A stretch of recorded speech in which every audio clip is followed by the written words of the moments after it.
So they're saying I grew up with just my mom, huh? That must have been really tough.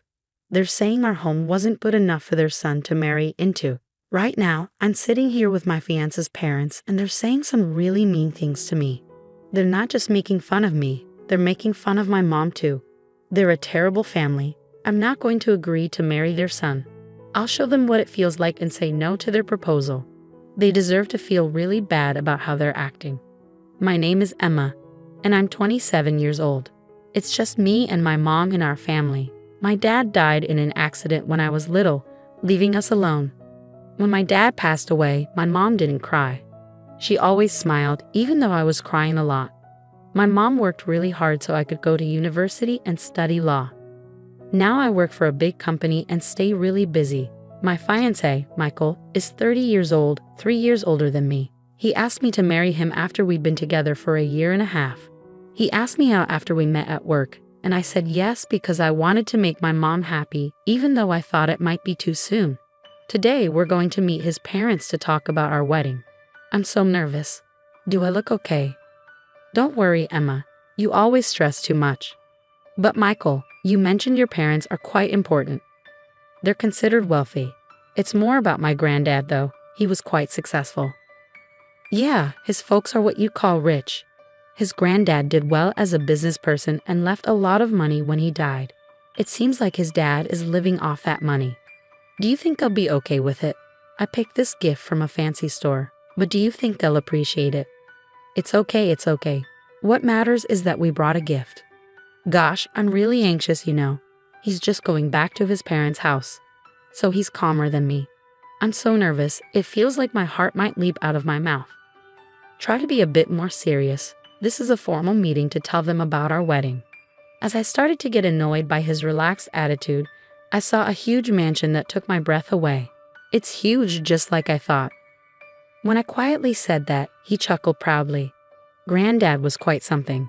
Dad and everyone else are waiting. Let's go in fast. As we stepped into the entrance together, the big door opened by itself and his parents welcomed us.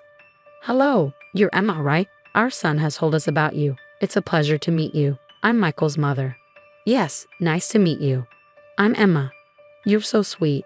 Please come in. I'll prepare some tea. His mom was calm and smiling the whole time, which helped me relax a bit. His dad was also friendly. So you work with Michael, huh, Emma? That's impressive. A woman working at that company. Thank you. The term a woman bothered me a bit, but I took it as a compliment and replied politely.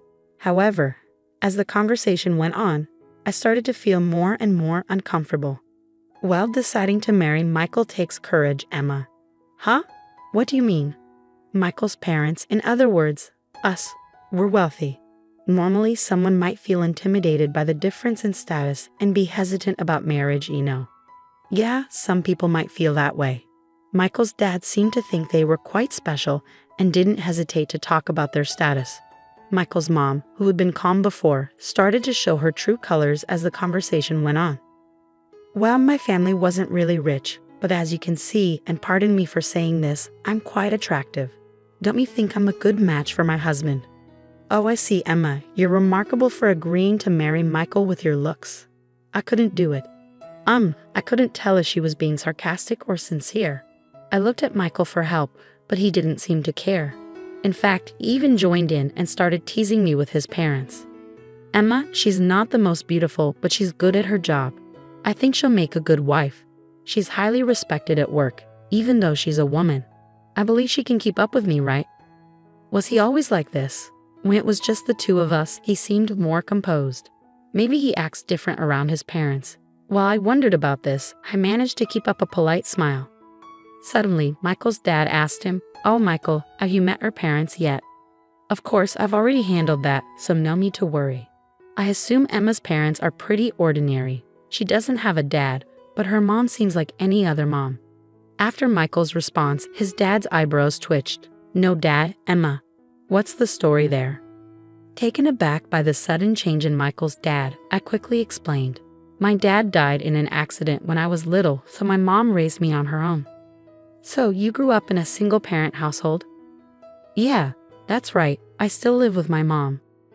When I finished explaining, Michael's dad looked deeply thoughtful, and his mom seemed to get upset. They started whispering as if they were having a private conversation. Is everything okay?" I asked cautiously, confused by their reactions. At the same time, Michael's mom said something surprising. "This could be a problem." What do you mean?" "Michael, maybe you should think again about marrying her. Mom will find you a girl from a better background." "Wait, what are you saying?" Michael's mother gave me a cold stare. "A girl raised by a single mother isn't suitable for Michael, is she?" Right beside her, Michael's father quickly added, "Exactly, Michael. Despite her career success, coming from a single-parent household is a problem, isn't it? I've warned you many times to be cautious about who you marry, but you..." It felt like I was being judged like a faulty item. Hearing such words from my fiance's parents, whom I was meeting for the first time, was completely unexpected. I was left stunned in shock. Then my fiancé, Michael, said something that made me question if I heard correctly. "Oh, so she's not even close to meeting the standards. I thought she might barely make it, but I'm already 30 and finding someone else would be a hassle, so I'll just settle for Emma." "What? Michael, don't we want to get married because we love each other? You didn't really think I was marrying for love, did you?" He laughed loudly, tossing out those harsh words. "All I want is a wife who can manage the house like a maid. I can't truly love someone with a family background like yours." "That's right," Michael's mom chimed in, agreeing with his cold words. Even Michael's dad nodded along, laughing mockingly. "I can't believe this. I thought he was the one who genuinely wanted to marry me out of love." I was completely speechless at this sudden turn of events. As I struggled to find words, Michael's parents continued their verbal assault. "Single mother household. It's audacious of you to even consider marrying my son when you come from such a disgraceful background." "Absolutely not. Our son cannot marry a girl brought up in such a low-class environment." In that moment, all the emotions I had been suppressing reached their breaking point. Instead of shock, I felt a surge of anger at the insults directed towards my life and my beloved mother. I couldn't contain it any longer. Slowly, I raised my head and calmly addressed them. "Fine. Let's cancel the wedding, and I request that you leave immediately." Not only were Michael's parents shocked by my statement, but even he seemed taken aback. He asked me in confusion, "Emma, what are you suddenly saying? Are you asking me to leave? Don't you understand? Why are you saying this? I don't get it." In response, Michael's parents started causing a scene. "Exactly. We don't have to take orders from someone like you, Emma. Your family background is poor, and your attitude is terrible. What do you think you're doing? Be quiet."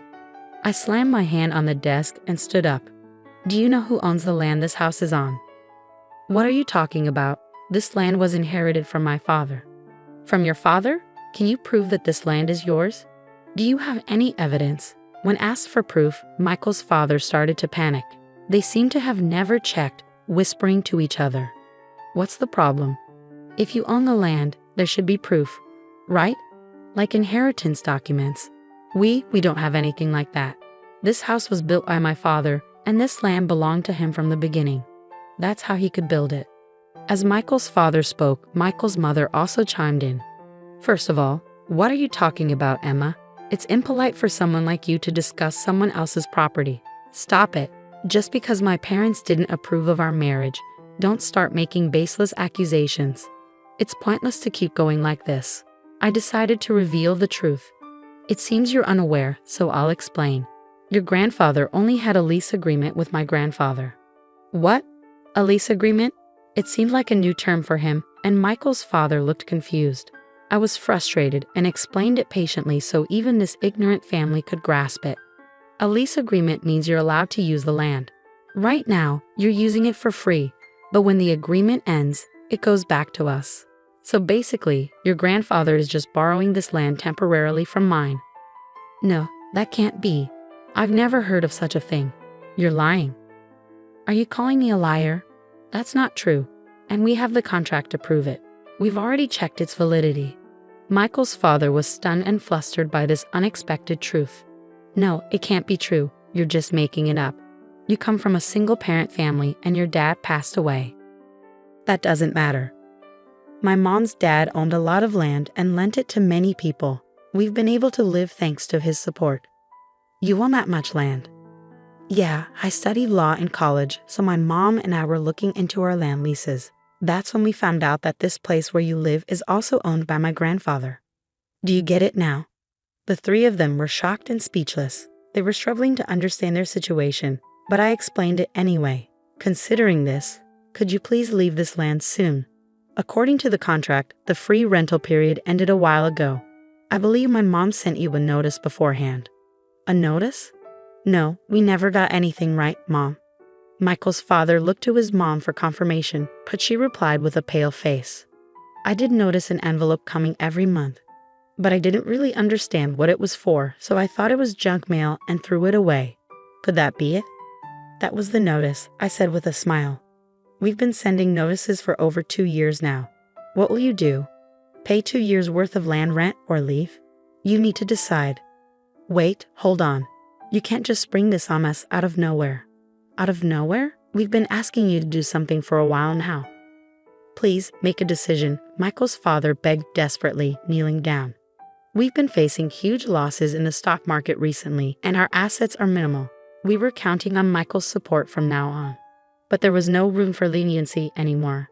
I had planned to settle things amicably if the marriage was decided and if I received an apology about the notices. But since you've insulted my mother, I've had enough. I'm sorry, but I can't let you continue to stay on this land for free. With that refusal, Michael's parents started to tremble.